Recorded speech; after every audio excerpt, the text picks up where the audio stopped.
आपल्या पगारात महिन्याचा खर्च भागतो पण आनंदी जीवन नाही। म्हणूनच ग्रो ग्रीन इलेगोच्या तुफान यशानंतर सादर करीत आहोत ग्रो ग्रीन। घर बसल्या स्मार्ट वर्क करून पैसे कमावण्याची अपूर्व संधी। ना टार्गेट ना टेन्शन। आता आपल्या खर्चाच्या 500 रुपयात स्मार्ट वर्क करून कमवा दरमहा तब्बल 50,000 रुपये। अधिक माहितीसाठी या नंबरवर नाव आणि शहर व्हॉट्सअप करा 9423 81 03 93 9422 1883 76। दक्षिण कोकणातील जागृत आणि प्रसिद्ध देवस्थान असलेले वेंगुर्ला तालुक्यातील मातोंड पेंडूर येथील श्रीदेव घोडेमुखचा वार्षिक जत्रोत्सव भक्तिमय वातावरणात सालाबादात धार्मिक कार्यक्रमांनी उत्साहात पार पडला।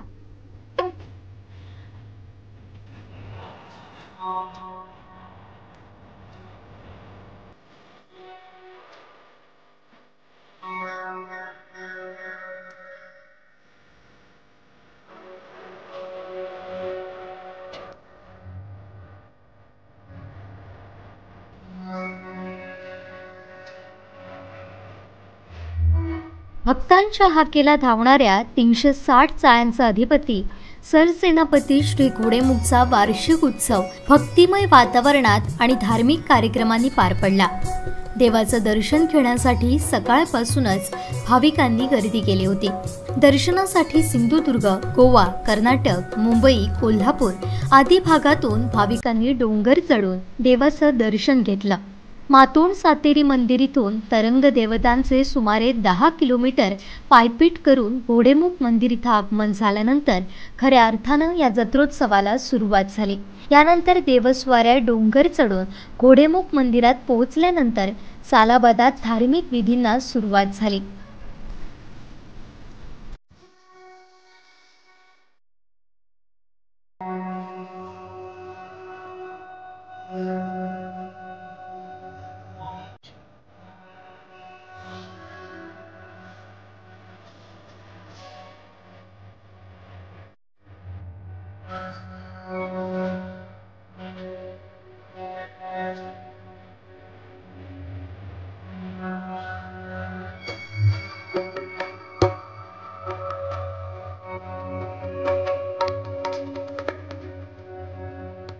पूर्वंपार इथे घोडेमुखाचं चाळवण प्रसिद्ध आहे। सातेरी आमचं देवस्थान जे मूळ देवस्थान आहे त्याचा सेनापती म्हटलं ते काय बिघडत नाही, सेनापती। आणि इथे हे पूर्वीपासून हे चालू आहे।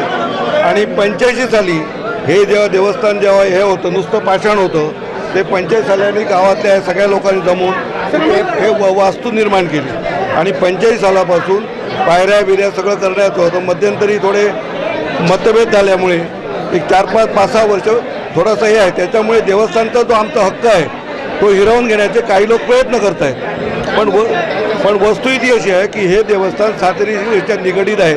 पण काही लोकांची इच्छा असं आहे की 2 गाव झाल्यामुळे मातोंड पेंडूर देवस्थान निवळ आमचं मालकीत आहे असं कुठल्याही प्रकारचं हे नाही।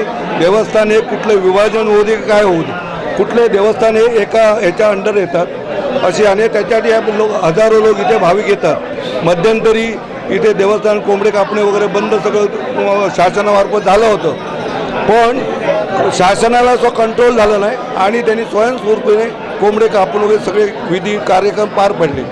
अशा प्रकारे इथे जवळजवळ 30-40 हजार कोंबडे इथे हे मानवले जातात।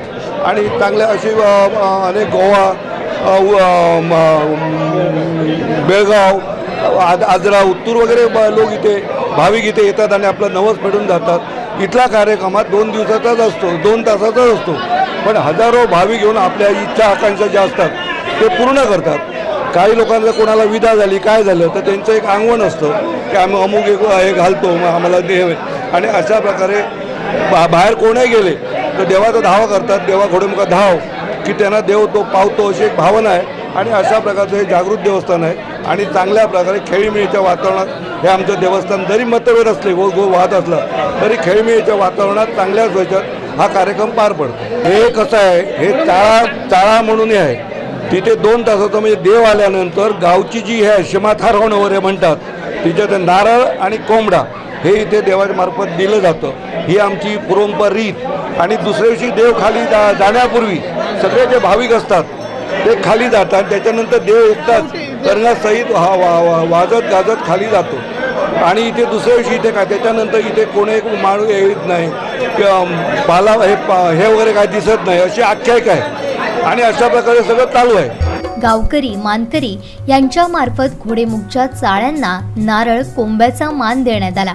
यानंतर ग्रामस्थ भाविक यांच्या मार्फत हजारो कोंब्यांचा मान येथील चाळ्यांना देण्यात आला. दरम्यान सायंकाळी देवस्वाऱ्या अवसारी परत सातेरी मंदिराकडे निघाल्यानंतर या जत्रोत्सवाची सांगता झाली.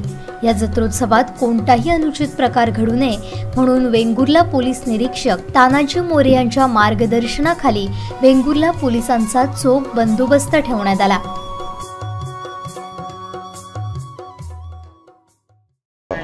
तीनशे 60 चाळ्यांचा अधिपती म्हणून प्रसिद्ध असणारी घोडेमुखाची जत्रा.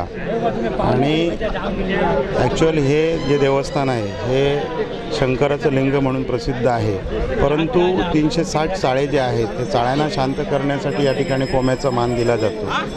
आणि हजारो भाविक या ठिकाणी कोंब्याचा मान आजच्या दिवशी सुपूर्द करतात देवाला.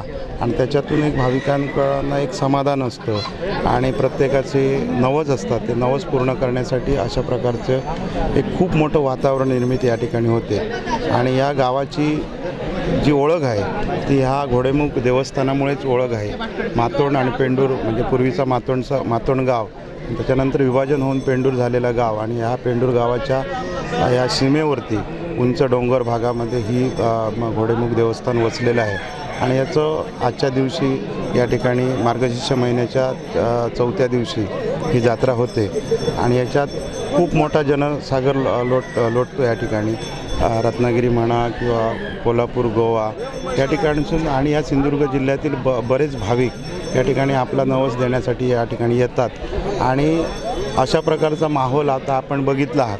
एक अशा प्रकारे जत्रेचा म्हणजे कोरोनाच्या काळातसुद्धा अशा प्रकारचा मोठा उत्साही म्हणजे सिंधुदुर्ग जिल्ह्यातील एकमेव जत्रा असेल म्हणजे अशा प्रकारचा उत्साह असतो. आणि देवाचे नावलौकिक आहे त्याच्यामुळेच देवांमध्ये म्हणजे या ठिकाणी एक म्हणजे श्रद्धेची जी भावना असते त्या श्रद्धेच्या भावनातून लोक या ठिकाणी येतात आणि आपला नवस फेडून जातात. देव पूर्णपणे शाकाहारी, मी पहिल्यांदाच सांगितलं म्हणजे शंकराचं लिंग म्हणून प्रसिद्ध आहे. ते देवाच्या गाभाऱ्यामध्ये कुठल्याही प्रकारचा कोंब्याचा बळी दिला जात नाही. परंतु देवळाच्या म्हणजे आजूबाजूचा जो परिसर आहे त्या ठिकाणी अशा प्रकारचे म्हणजे भूत पिशाच्च गणांना शमवण्यासाठी हा कोंब्याचा बळी दिला जातो म्हणजे रक्त दिलं जातं. आणि त्याच्यामुळे देवाला जो नवस बोलले जातात तो नारळ, केळी किंवा साखर असा गोडा नैवेद्यच केला जातो. पण आणि त्याच्या पिशाच्च गणांसाठी हा कोंब्याचा मान दिला जातो. पहिला अपडेट आणि पहिल्या बातमीसाठी सबस्क्राइब करा कोकणचं नंबर 1 महा चॅनल सिंधुदुर्ग लाईव्ह. लाईक करा, शेअर करा आणि हो बेल आयकॉनला क्लिक करायला विसरू नका.